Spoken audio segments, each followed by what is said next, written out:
નમસ્કાર દર્શક મિત્રો, કેટીવી વિશેષમાં આપનું હાર્દિક સ્વાગત છે। વાત કરીએ તો ભરૂચ જિલ્લાના આમોદમાં ગરમીનો પ્રચંડ પારો હાઈ થવા લાગ્યો છે, જ્યાં અત્યારે 40 થી 42 ડિગ્રી તાપમાનમાં તમે આ આમોદનું મુખ્ય બજાર છે જે સુમસામ નજર આવી રહ્યો છે। આમોદનો સોની ચકલો કહેવાતો 24 કલાક ધમધમતો આ જે વિસ્તાર છે ત્યાં આગળ અત્યારે જે ભર બપોરે કોઈ પણ જાતનો જે આપણે અત્યારે વાત કરીએ તો જે લગ્ન પ્રસંગ છે જેની અંદર અત્યારે સીઝન હોય છે, જે આ સોની ચકલો કહેવાય છે। અહીં ઘણી બધી સોનીઓની દુકાન આવેલી છે, દવાખાનાઓ આવેલા છે, પરંતુ તમામ દુકાનો તમે અત્યારે જોઈ શકો છો કે ત્યાં આગળ તાળા મારી દેવામાં આવ્યા છે। ગરમી એટલી બધી અસંખ્ય ગરમી વધી રહી છે, જેને લઈને અનેક દુકાનો અત્યારે બંધ કરી દેવામાં આવી છે।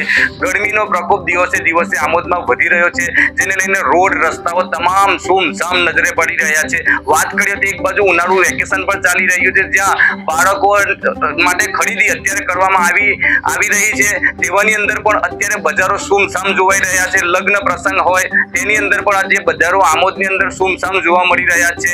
આજે ગરમીનો પારો આમોદમાં હાઈ હોય, જેને લઈને તાપ અને તડકો ખૂબ જ વધી રહ્યો છે, જેથી આમોદમાં બહાર આવતા લોકો હવે બંધ થઈ ગયા છે, કારણ કે જે ગરમી અસંખ્ય ગરમી પડી રહી છે, જેને લઈને આમોદમાં ગરમીનો પારો હાઈ થયો છે અને પ્રચંડ ગરમીના લીધે લોકો આસપાસના ગામડાના લોકો પણ આમોદમાં અત્યારે આવતા અટકી રહ્યા છે। જાવેદ મલિકનો report, KTV news Gujarati, Amod.